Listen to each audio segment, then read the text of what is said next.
Well, what about the Katyusha bombs, though, no, that keep going off? Are you going to address that? What I was going to say, though, is that as far as the settlements go, I don't think in the long run they are helpful to Israel. I don't think, when I was in Israel, I was told they really weren't necessary for Israeli security. And most Israelis that I met were somewhat against the settlements themselves because the people get tax breaks for moving there within Israel. So this is a disputed topic within Israel. I'd like to point out that Israel, I believe, is a signatory of the Geneva Convention. Is that correct? Yes, it is. Yes, and one of the articles of the Geneva Convention prohibits the taking of land as a bounty of war. Yeah, but you have to look pretty carefully at that. This is a very different situation than, say, when the Russians moved Russians into Estonia, Latvia, and Lithuania after World War II to basically change the composition of the population.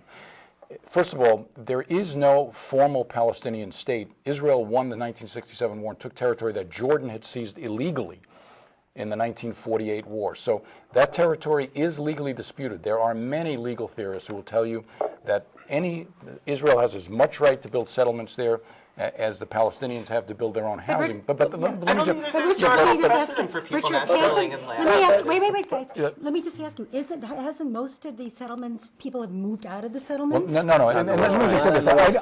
I don't disagree. They said they've dismantled a lot of the settlements. That's in the... No, 4 settlements in the north and then in Gaza. Gaza, they completely removed the settlement. But this is the issue.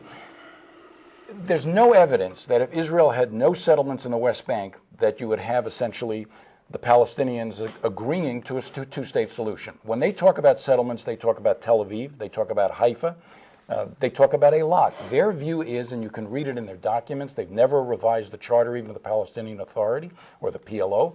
Hamas calls essentially for the elimination of any Jewish presence in the territory. The Israelis, you can argue they've been they haven't been compromising enough, or they've done this or that. The point is, there's one side that has at least come to the table honestly seeking an end to the conflict. And, in 2000, you had the stars aligned correctly. You had Ehud Barak, who was an accommodating Israeli prime minister. You had Bill Clinton, who had Yasser Arafat to the White House 15 times. And yet, with Israel offering all of Gaza, sharing Jerusalem, over 90% of the West Bank, some land in Israel to compensate for land for some of those settlements right by the Green Line, Arafat basically walked out, started an intifada 3 months later to change the subject. That's the history of the conflict. Let me ask you, though, let's go back to anti-Zionism and anti-Semitism. Are they the same? Are they different? Can you dislike what Israel is doing? Can you dislike the government? Because it says here, it says that we need to insist that while it's certainly acceptable to raise questions about the policies of Israeli government, as it is about the government of the country, it is not acceptable to single Israel as one of the countries on the face of the globe whose very legitimacy is up for debate. Now that is something that's separate. You could criticize their government. I mean, we criticize our own government. The Israelis criticize their government very much. Why can you be anti-Israel or anti-Zionist and not be anti-Semitic? Well, there's a group of people. But there's a group of people who say that Zionism is a racist movement. That every group of people deserve a country, but Jews do not deserve a country, and that is in itself kind of questionable. And in the presence of horrible human rights, I want to give a stunning example. In a massacre by Lebanese groups against Palestinians in the early 80s, when the Israelis found out that Ariel Sharon, the defense minister, had failed to prevent it, that he may have somehow played a role indirectly, there were protests in Tel Aviv. There was a commission in Israel. The Israeli people demanded an answer. How could we even vaguely be connected to this? He was fired by the Cahnmann Commission. Now, in the Arab world, unfortunately, they rally on the street with every suicide bombing in Tel Aviv. This is the reality, that they cheer, that there are people on the Arab media in all these countries, and we pay Egypt effectively $3 billion a year so the government might not... What about the... But I want to Let me just say something about the Katyusha. I do want to ask a question. The Jews bombs. have a country and what have you. Should the Christians have a country? They do. The Burmans have a country? What, the Vatican? How about all Western Europe? And, how about the rest of the world?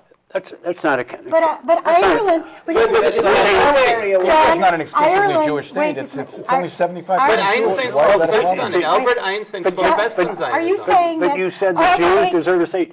Is that to say the Catholics You're deserve a implying state, that or the Judaism Christians is just a deserve a religion. state? No, Okay. but you're Okay. implying that You it's know a what? I'm religion. using your words. Okay. No, no, but Catholic Jewish is an Okay. ethnicity. Okay, this is a good question. Albert Einstein Is said he Jew- was Jewish because the Germans didn't recognize him Okay. as German, and Now, he gave everything to Do you Israel. understand what John's saying? John's saying that, being a Catholic, a lot of people think that Judaism is a race. They call it a race.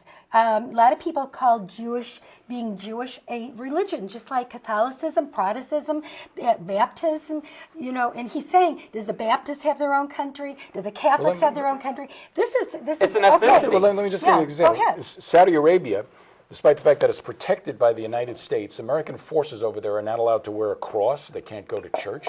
Basically, they can't even visit. In fact, Muslims are not even allowed to visit the two holy cities of Islam. This is accepted that 57 Muslim countries can basically regard everyone else in the world and every other people as inferior. In Israel, 75% of the population is Jewish, 25% is Christian, foreign, or Muslim. They have the same rights. They can go to their Richard, own wait a churches. They can go minute. to My their own mother's mosques. native language was Yiddish. So I don't know why why some people think it's okay to question, whether we can have Italian Americans and not Jewish Americans. Of course, like Italians are Catholics, Jewish people have a religion. Jewish Americans are fine. Yeah, but I guess Italy has Italy. I guess. But my Ireland mother's, has native, Ireland. my mother's Sweden- native language was Yiddish, and when her family, she was a baby, came So back to I think- Poland, I they think- didn't want the Jews back. But I think- Israel's a I think that majority I Jewish hear country. Is that- that a problem? but That's the But, question. Yeah. Why is it a Zionism problem? was based on the ethnic But I identity, hear not the John religious saying, identity. are They you- were socialists. They John, weren't are even you, religious. this is really hard to get in with these guys. I'm telling you, I'm having a difficult time today. You're saying that the Judaism is not it's like being Irish, being Swedish, being Norwegian. That's different. Being Jewish is a religion like Catholicism. Is that what Yes. you're saying? Well- And you're seeing it that way. You're saying something different than the other people on the panel. Michael said Israel is a Jewish country. They're entitled to it. As a matter of fact, Majority Jewish country. the majority, and I asked, I took a class from Rabbi Bronstein up at Lake Forest College a couple of years ago, and we discussed this issue. And he says, how do you justify the rightness of the establishment of Israel and to the disadvantage of the people that lived there before they organized their state? And he simply said, look at what happened in World War II. We were owed it because of the great, the great Holocaust and the great suffering that was visited upon the Jewish people. He's wrong. I mean, first of all, if there's anything, Israel has been a gift to the Arabs living in their communities. Life expectancy grew by about 20 years. Infant mortality was cut about 80%. Israel basically improved the agricultural and the productivity, which is why Arabs began to move to this area. The idea that Arabs were displaced, you can read Mark Twain, you can read anyone who visited this area in 1880, 1900, 1920. It was a vast wasteland. There were 600,000 people in an area of 10,000 square miles.